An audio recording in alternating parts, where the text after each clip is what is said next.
Ravindran sir, ஏற்கனவே உங்ககிட்ட கேட்கப்பட்டதுதான், நீங்க சொன்னீங்க திட்டங்கள் அறிவிப்புகள் எல்லாம் இருந்தாலும் கூட செயல்படுத்த மாட்டேங்கிறாங்க, செயல்படுத்துவதில் தாமதம் இருக்கு, இல்ல செயல்படுத்தவே முடியாமல் விட்டுறாங்க அப்படிங்கிற ஒரு குற்றச்சாட்டை நீங்க தெரிவிச்சிருந்தீங்க.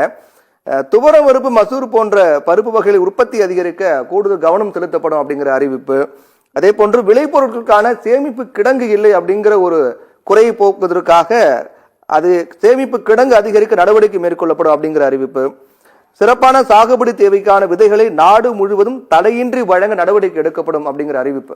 இப்ப இந்த அறிவிப்புகள் எல்லாமே செயல்பாட்டுக்கு வருங்கிற நம்பிக்கை உங்களுக்கு இருக்கா? இது எந்த அளவுக்கு தேவையான அறிவிப்புகளா இருக்குன்னு பாக்குறீங்க? அறிவிப்பு செயல்பாட்டுக்கு வந்தால் வரவேற்கக்கூடிய விஷயம், மகிழ்ச்சியான விஷயம், பாராட்டுவோம். ஆனால் பெயரளவுக்கு திட்டங்கள் செயல்படுத்தப்படுங்கிறது அங்க முத்தாய்ப்பான விஷயம். காரணம் என்னன்னா, ஒரு பொருளாதார எந்த ஒரு பட்ஜெட் தாக்கலுக்கு முன்னாடி பொருளாதார வளர்ச்சிக்கான அறிக்கையை தாக்கல் பண்ணுவாங்க. இவங்க என்ன சொல்லிருக்காங்க, இந்த ஆண்டு 6.8% வளர்ச்சி அடையும் சொல்லிருக்காங்க. 6.4 இருந்து 6.8 ஆகும் சொல்லிருக்காங்க. ஆனா முந்தைய நிதி ஆண்டுல 5.4 இருந்தது, கடந்த 3வது காலாண்டுல 4.9 குறைஞ்சிருக்கு. 4.9 இருந்து நீங்க 6.8 எப்படி வர முடியும்? ஒண்ணு. ரெண்டாவது, உள்நாட்டு உற்பத்தியில சேவைத்துறையினுடைய பங்களிப்பு 44%. அது இந்த பொருளாதார அறிக்கை என்ன சொல்லுது, 55% உயர்ந்திருக்குன்னு சொல்லுது.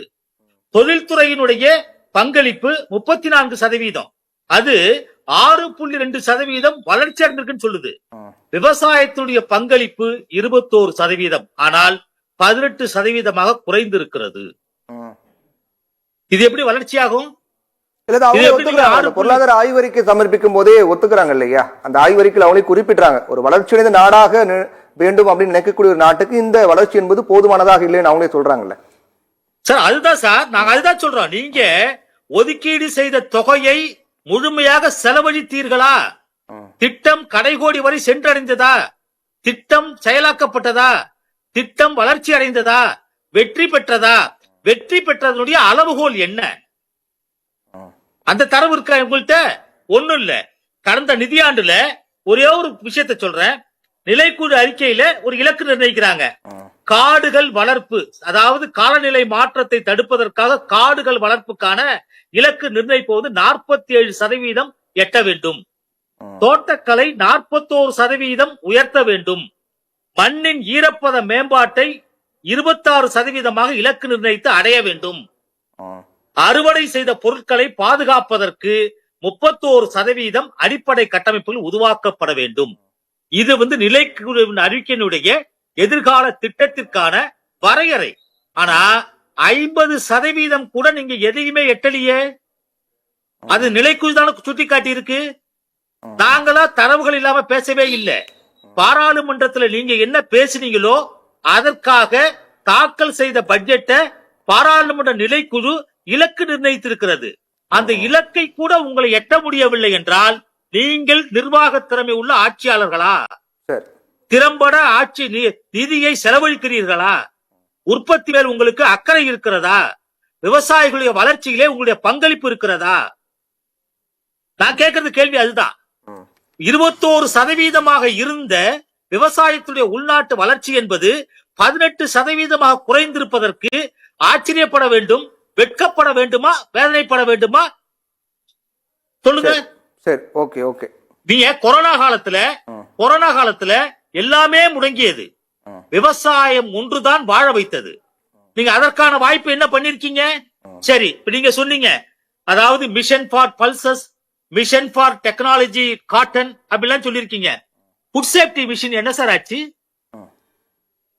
ஃபுட் சேஃப்டி மில்லட் என்ன ஆச்சு? அதெல்லாம் எங்க போச்சு? எந்தெந்த வகையான திட்டங்களுக்கு நீங்கள் நிதி தேவையோ அதற்கான திட்டங்களை அறிவித்து அதற்கான நிதியை எங்கேயோ மடைமாற்றீங்க.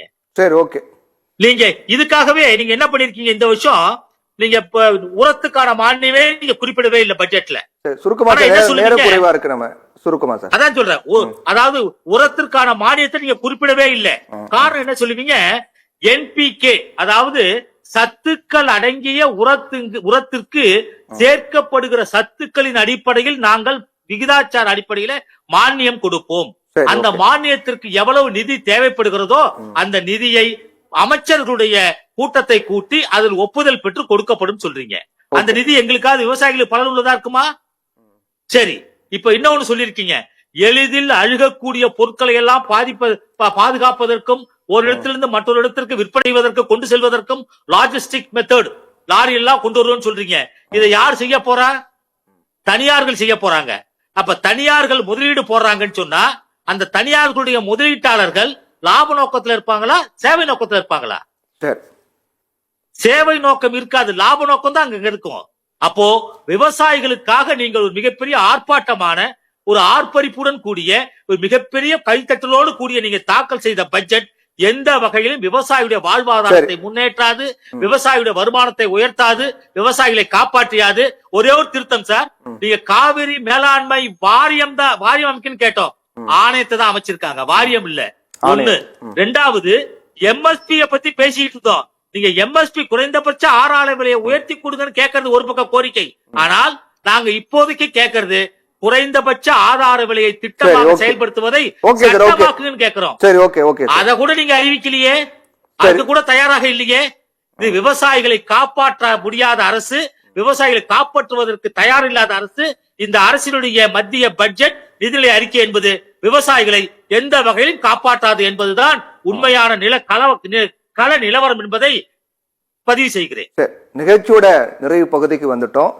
அறிவிப்புகள் எல்லாமே செயல்பாட்டுக்கு வரணும். வெறும் அறிவிப்புகள் மட்டும்தான் இருக்கு, அது செயல்படுத்தணும் முழுமையாக அப்படிங்கிறது ஒரு கோரிக்கையாகும். விவசாயிகள்கிட்ட கருத்து கேட்க மாட்டேங்கிறாங்க. விவசாயம் சார்ந்த அறிவிப்புகள் வருது அப்படின்னா விவசாயிகளுக்கு தான் தெரியும் என்ன தேவை இருக்கு அப்படின்னு. அப்போ விவசாயிகள்கிட்ட கருத்து கேட்கும் அப்படிங்கிறது ஒரு கோரிக்கையாகும்.